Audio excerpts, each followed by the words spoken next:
Ukraine is ready. Yes, that's the message from Zelensky this afternoon with regard to taking a huge step towards a peace deal days after the White House meeting with Donald Trump turning sour. And in fact, yesterday, of course, we provided you with an update with Trump going in on Zelensky again after his comments about Zelensky saying that the war of Russia is very, very, very far from ending. And of course, the news last night that they did freeze aid to Ukraine. We're going to be going through what Zelensky has said in this shock move. We're also going to be getting some Downing Street reaction as well with regard to Zelensky's comments. And then, of course, most importantly, taking your thoughts and opinions down there in the live chat. So do let me know what your thoughts are down there in the chat, and we'll bring them up on the screen. However,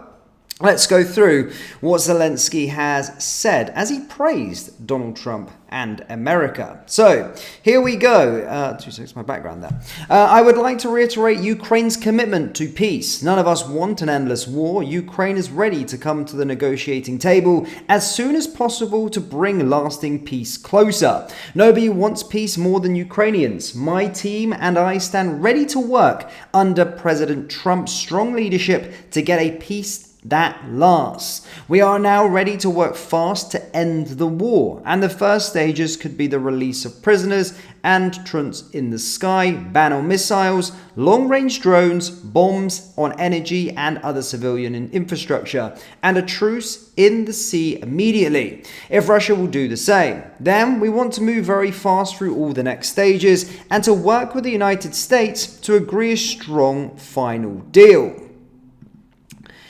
He then went on to say, we do really value how much America has done to help Ukraine maintain its sovereignty and independence. And we remember the moment when things changed when President Trump provided Ukraine with javelins. We are grateful for this. Our meeting in Washington at the White House on Friday did not go the way it was supposed to be. It's regrettable that it happened this way. It's time to make things right. We would like future cooperation and communication to be constructive. Regarding the agreement on minerals and security, Ukraine is ready to sign it anytime and in any convenient format. We see this agreement as a step forward, greater security and solid security guarantees, and I truly hope it will work effectively.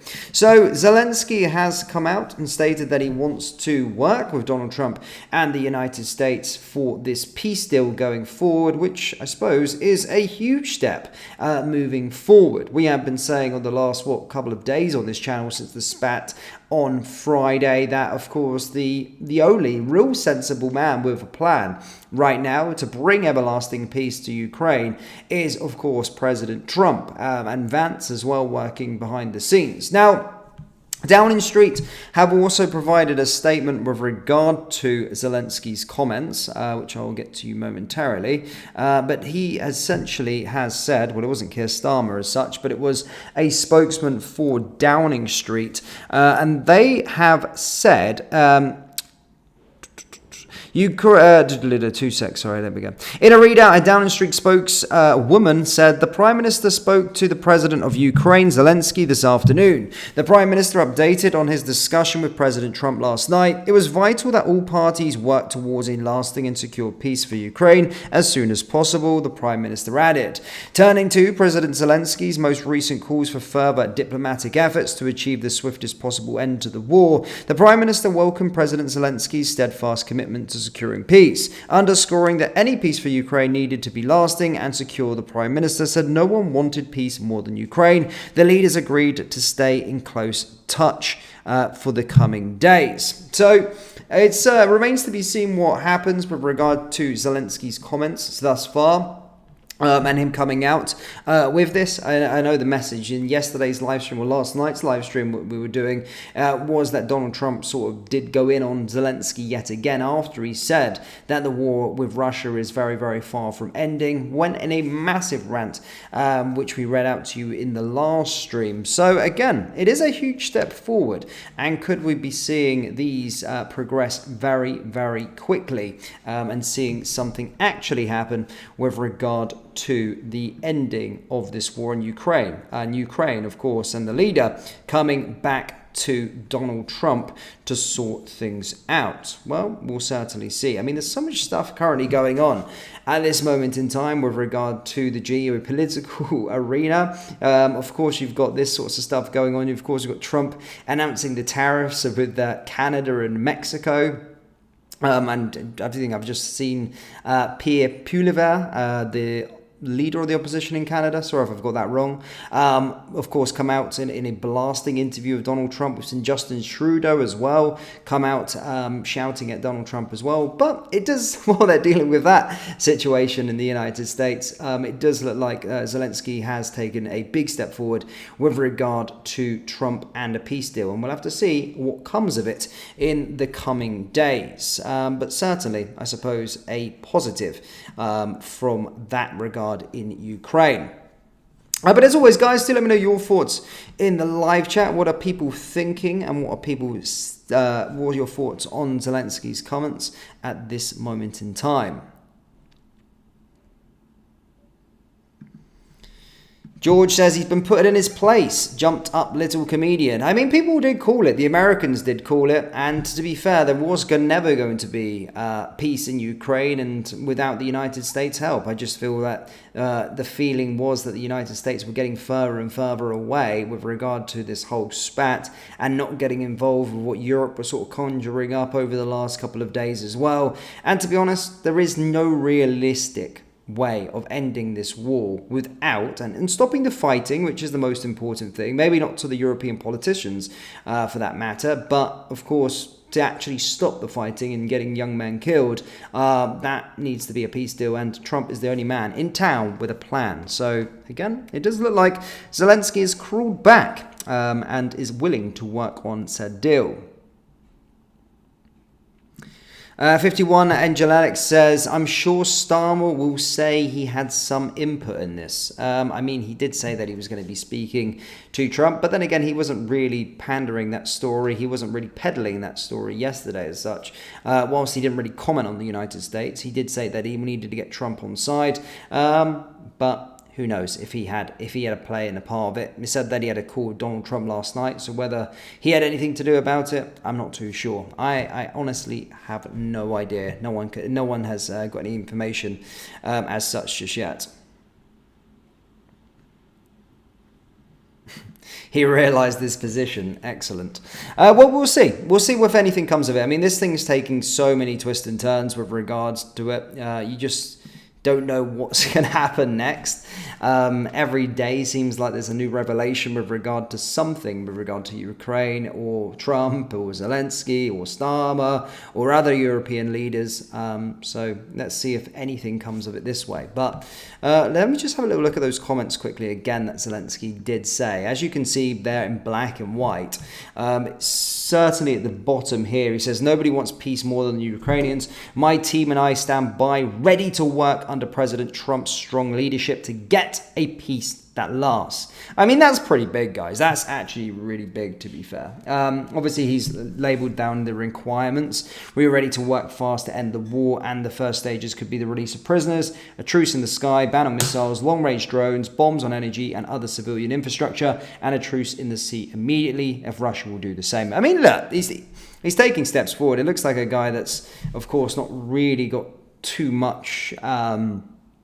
He knows that he needs the United States after that fallout. I think he just needs to know. And then you can see at the bottom there, regarding the agreement on minerals and security, Ukraine is ready to sign it anytime in a convenient format. We see this agreement as a step forward toward greater security and a solid security guarantees, and I truly hope it will work out effectively. I mean, yeah, you can see that there in black and white. I think he's ready to start speaking on Donald Trump's terms, which is quite big. I think that's quite big for the peace in Ukraine, most importantly, and for the young men that are currently laying down their lives and fighting from both sides as well. From both sides, you know, the thing about war, it's, you know, these old politicians that are sending people to go and fight each other. These young guys are just, you know, any 20-year-old, you know, you pick them off of the street, they'd probably all get along if they were, in a room together, been told to fire and shoot at each other. No one wants to be fighting, they don't want to be fighting each other and shooting and killing each other.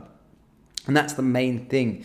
The thing about war, it's always the young working class, men and women, of course, these days, but through history, men that have been sacrificed. And that obviously needs to be stopped. And that's what Trump has at the forefront of his mind.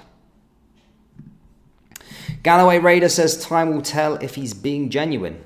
We'll have to see. I don't know what the next plans are. I mean, Trump hasn't responded to that just yet. Neither has JD Vance at the time of recording this live stream. So we'll have to see if there's going to be any steps or what the next steps are. If he's going to be flying out to the White House again, and they're going to be trying to do a part 2, maybe not on live stream this time, but yeah, part 2 on trying to agree this deal and try and take the steps forward. But as you can see in Zelensky's comments there, it does look like a guy that's willing to do and follow Trump's leadership. So we'll have to see what comes from it.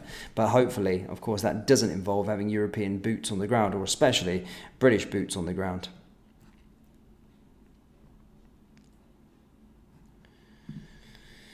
Louise says, I really hope all parties agree and don't do the wrong thing. No, exactly. I mean, from a Russian standpoint and a Putin standpoint, I don't fawn off to Putin at all. Again, he needs to stop breaking ceasefires as well. So they do need to get something that's right. But I think with Ukraine working with the United States and United States personnel, United States people, US people being on the ground in Ukraine, a part of the minerals deal or whatever, that's the best way to ensure their security, because all hell would break loose if an American got shot out there. All hell would break loose if an American got shot by a Russian, and that I don't think it's going to happen. I think Trump is the only leader that spoke to both. He's the only leader that spoke to both Putin and Zelensky. And to make a deal, you need two sides to shake hands on a deal. And no one else, Keir Starmer, all these other leaders that are cutting about, haven't spoke to both sides, so there's no chance of them getting deals. Peace is more important than ego. No, exactly. The thing is with politicians and war, as I just said earlier on, it's old men making these decisions, but it's the young men carrying out and fighting. And as I said, peace, stopping the fighting, stopping the killing, stopping the young men and women getting maimed, should be the utmost priority from both sides as well. Both sides, from Ukraine and Russia, both young men to stop getting killed. That should always be the priority for sure. No egos in the way. None of this. Stop the killing.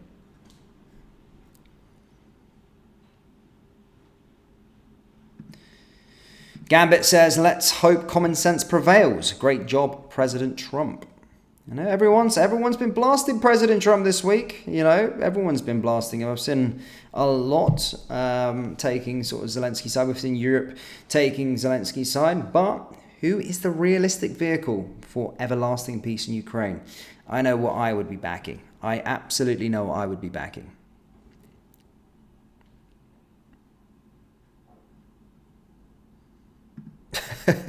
Poem says, well, what about the 100 deal signed with the UK? Ridiculous scam. I know, those questions, we've signed that. We'll ask the questions later by the looks of things, We're always getting wrapped up in something. 100-year deal. My goodness me. What about the 1.6 billion that we've pledged as well? I mean, all this stuff that's happened this week in the comments. Now, I don't know the whole picture. Look, there's not that much details that have came out. Just in Zelensky's words, we don't know what's going to be happening moving forward in the immediate future. But you can see a man there, Zelensky, willing to work with Donald Trump. So what's happened this weekend and the start of this week with regard to what we've been pledging forward? Is that still going to be going ahead? Is that still a thing? Starmer was pretty happy with himself yesterday about creating new jobs for our economy in Belfast, funding wars and all that sort of stuff. Is this still going to be the case? If peace is brought to Ukraine, what about this 1.6 billion that we've just pledged as well for defense missiles and I can't even remember the other amount of money that we signed earlier on this week as well. 2.6. Again, don't quote me on the number, but something around that figure. That apparently we're going to be taken from frozen Russian assets or whatever. What's happening with all these sort of deals if an actual peace deal actually does go ahead with the United States? People talking about peacekeeping and all that sort of stuff. Well, we'll see if anything comes of that later on.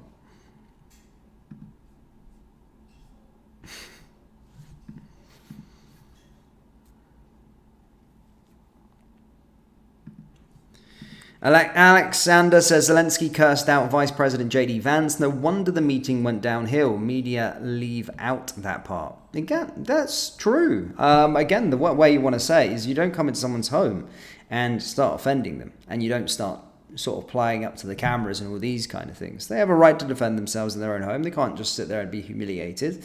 So yeah, I mean, you can question the way that Trump and Vance responded a bit later on. You can do, but ultimately you can't be coming into someone's house and speaking like that to them. That's just not how it works initially. And again, you can be critical on Trump and Vance on the way that they handled it in the cameras.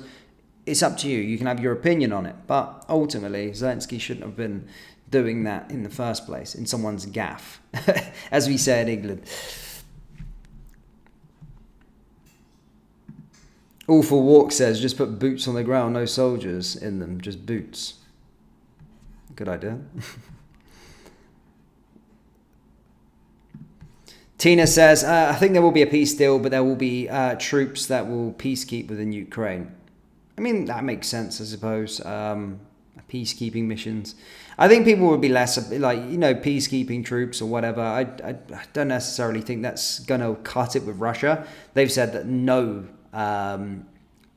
foreign flag under NATO, whatever, is going to cut it. So we'll have to wait. We'll have to wait and see. They've said under no circumstances. Their Russian foreign minister said at the meeting in Saudi Arabia, I think around a week and a half ago, he said that is not going to happen. And there's going to be no peace deal happening if there's any foreign troops under any foreign flag under NATO cutting about it. So if they are going to be going with the United States, I don't think that that's actually going to work out because Russia are not going to be for it. And remember, this is a deal. So we have to work together to find the best solution, not just whatever fits the best, whoever fits for whatever reason. There's got to be a deal agreed between the two sides.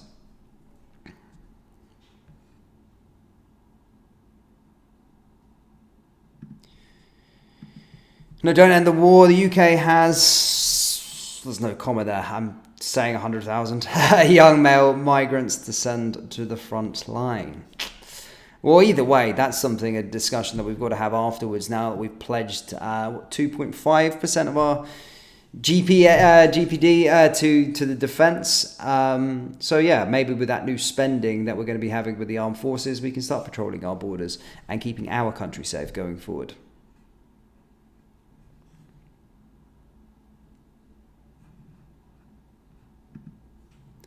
So Starmer wants to be the peacemaker whilst using Russian money. Nonsense.